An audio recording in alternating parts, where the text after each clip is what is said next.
Sveiki, kurie visi prisijungė, tai praėjo nemažai laiko, kai aš dariau tą paskutinį video, kurį kėliau, tai maždaug nuo paskutinio video kažkur 5 mėnesiai praėjo, aš kažkur jį dariau pavasario pradžioje ir kažkur žiemos pabaigoje ir tiesiog labai daug visokių dalykų įvyko per 6 mėnesius ir tiesiog ir šis video bus apie tai, kaip man sekėsi šios 5 mėnesius ir kokie pas mane nauji dalykai įvyko ir su ko aš dabar esu. Tai toks labai, sakyčiau, itin skaudus laikotarpis buvo ir tai jau paaiškinsiu, kodėl. Tai praeitose videose dalinausi apie tą pagalbą, kurią aš sulaukiau iš savo terapeutės ir kai 22 metais tą viltį turėjau, ir tą visą laikotarpį aš per tos video dalinaus, kuris man teikia viltį, pagerėjimą ir netgi ir su kažkokiais kalniukais ten, su nukritimais vis tiek tą saugumą savo jautriausioje problemai. Ir kodėl šitas laikotarpis buvo itin sunkus, šitie beveik 5, tokie 4 jau mėnesiai. Tai yra todėl, kad tos terapijos, kurios pas mane buvo ir į kurias ir toliau planavau eiti, tos nutrūko ir tiesiog glaustai papasakosiu, kodėl. Tai tiesiog, pas terapeutus arba, tarkim, pas visokius kitus specialistus, tarkim, sveikatos, gali toks dalykas atsitikti, kad dėl tam tikrų ar profesinių, tarkim, žinių stokos arba kažkokios patirties trūkumo. Ir dar gali būti tam tikros ir asmeninės priežastys, kurios gali trukdyti dirbti kokybiškai su tam tikrų žmogum, pacientu ar klientu, žiūrint iš kurios specialistų pusės pažiūrėsi ir pas mane tas pats irgi dalykas atsitiko, tai tiesiog terapeutė, su kuria dirbau, man parašė, kad dėl tam tikrų savo asmeninių priežasčių ten ir panašiai, kelios priežastys buvo, bet dabar nebe tai, bet tiesiog tokia bendrą mintį noriu pateikti, kad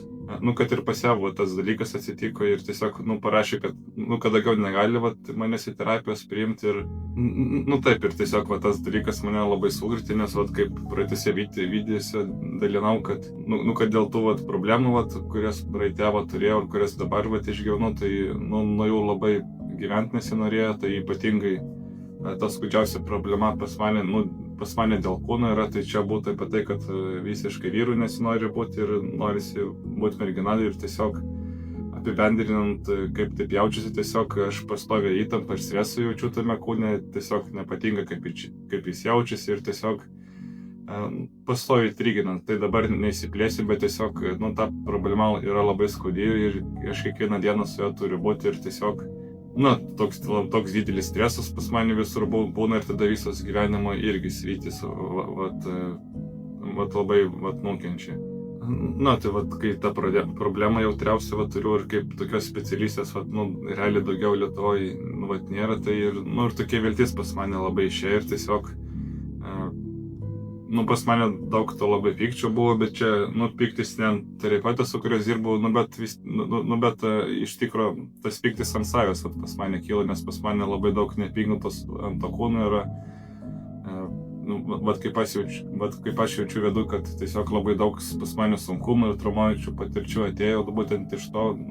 kad aš vyrų gimiau ir kad vyrišką kūną turiu, tai būtų tas lytinės problemos ir visokie kiti traumuojantis dalykai. Ir tiesiog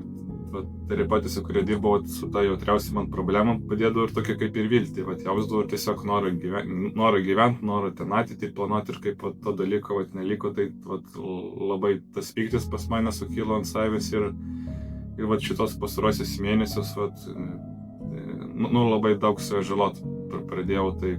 tokia sunki tema, neįsiplėsiu, gal čia bus tema kitam video, bet tiesiog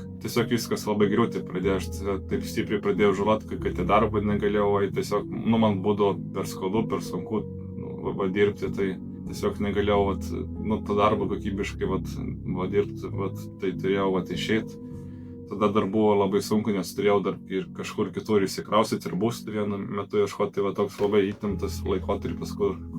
stresas ne tik išorinėse situacijose problemos yra, bet ir pastoviai su manim viduje yra. nu taip, ir daug liūdėsio dėl tų terapijų, aš labai daug verkiu ir liūdžiu ir, nu, iš tikrųjų kiekvieną dieną apie tą vat viltį, apie tą terapinį vat laikotarpį, vat, kurį anksčiau turėjau, vat, ir tą palaikymą vat visą ir, nu, ir toliau liūdėsio iš tikrųjų kiekvieną dieną vat yra ir kažkaip jis neišeina, bet, nu, bet vis tiek, vat, praeitą terapeutą, vat, savo kolegą parekomendavau, pas kitą, vat, žmogų, vat, lankiausi, bet, nu, bet tiesiog man skaudu viduj, kad vis tiek kažkaip, nu, kad kažkaip vis tiek tos vilties, vat, neturi, net ir, tarkim, vat, nuvaikščiant, ne pas tokį patį specialistą, bet tam tikrų yra metodų, kur irgi, vat, kažkas yra panašu, kaip su praeitą terapeutą, vat, dirbau. Ir, nu, taip, tai labai daug skausmo, tokia tema yra ir su terapeutė, vat, kalbėjau, vat, prieš, nu, su terapeutė, kurie dirbo, vat, kalbėjau prieš keletą, vat, dienų, vat, ir tiesiog, vat, išsakiau, vat, visus tos sunkumus, vat,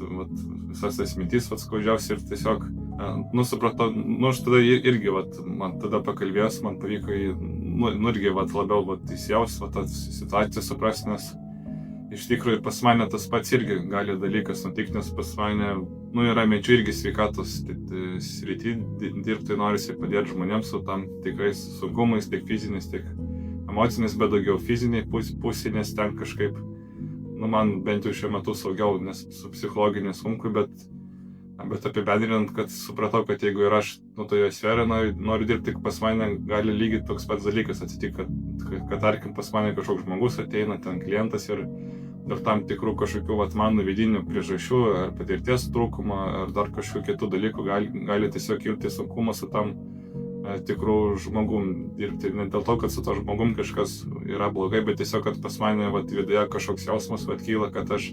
nu, negaliu kokybiškai su jo dirbti, arba kad ta kokybė nukenčia, tarkim, darbo. Ir, nu, jo, ir tiesiog aš, vat, su ją kalbėjau, vat, ir minėjau, kad tiesiog, nu, žmogiškai galiu, vat, suprasti, nu, kad ir man, vat, galėtų, vat, tas pats atsitikti. Ir, nu, jo, po to pokalbio kaip ir kažkiek palengvėjimo tokio buvo, nu, bet kiek pastebi, vis tiek tas liūdesys, vat, labai skaudus dėl to kūno, vat, lieka dėl tų visų dar kitų problemų, kurias praeitam video dalinausi, turėjau apie tą, vat, sunkumą visą sąrašą. Na, ir kažkaip, vat, pas mane vis tiek yra toks jausmas, kad galbūt kažkada priims, nu, aišku, nežinau, ar tai bus ar ne, bet bent jau geriau vis tiek kažkokį viltį turėti arba tokį jausmą, kad, nu, o galbūt kažkas, vat, kitai bus ir, nu, kokia, vat, dabar, vat, mintis ir, tarkim, nu, galima sakyti, kokios mintis į ateitį arba koks toks mini planas, tai, nu, taip, pas mane, vat, yra, vat, galbūt tai mintis, kad priims, nu, bet irgi tokia, vat, mintis, nu, gali tokia labai liūdna būti, nes, nu, iš tikrųjų nieks nežino, tai, nu, kokį tikslą, tarkim, norėčiau gyventi, nu, arba bent jau kažkiek neutraliau, vat, jaučiaus toj temai apie praeitą terapeutą ir, vat, tas terapijos praeitas, tai, nu, tiesiog išmokti kažkaip, nu, bent kažkaip priartėti prie to neutraliaus reagavimo, jeigu, tarkim, kažkada ateityje vėl paklausčiau, ar galėtų mane į terapijos priimti ir jeigu, tarkim, nu, atsakymas, nu, būtų ne, arba, tarkim, nu, irgi tai, arba būtų atsakymas, nu, tiksliai nežinau ir panašiai, tai, nu, tai būtų tikslis, kad kažkaip išmokti, nu, kažkiek to arčiau neutralumo, vat, būti,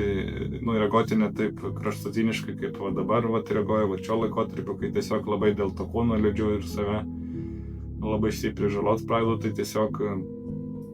būtų va toks tikslas, kad, nu, kad, tarkim, vis tiek pas mane ta viltis jaučiasi, kad galbūt priims ir, tarkim, tiesiog net ir su ta viltim tokia ne visai stipriai, nu, bet vis tiek kažkokia viltim ir toliau kažkokias, vat, nu, patirtis, vat, savo gyvenime stengtis, vat, susikurti ir vat, kažkiek po truputį judėti į priekį. Ir tokios paskutinės mintis, vat, tokie vat, dalykai, vat, koks būtų šio dar kanalo irgi dar tikslas, tai, nu, vat, dalinantis apie savo tos sunkumus, tai, kaip ir minėjau, norisi ir kitiems žmonėms padėti ir tiesiog mano tikslas yra, tarkim, surasti vat, tų žmonių, kurie vat, irgi perėjo per visas ligoninės, per visus gydytojus, išbandė visokius vaistus, procedūras ir tiesiog, nu, kur nieks nepadeda ir tiesiog žinau, kad gali būti žmonių, kurie irgi tokio nevilty vat, jautėsi, vat, kaip ir aš, vat, ypatingai kaip ir ligoninės visas vaikščia ir norisi man iš to savo darbinio veiklo sukurti, nes aš pastebiu, kiek kartų bandžiau samdomą darbą dirbti ir ypatingai, jeigu jis nėra prasmingas, tai ten ilgiau kelių mėnesių aš tiesiog neužbūna, nes pas mane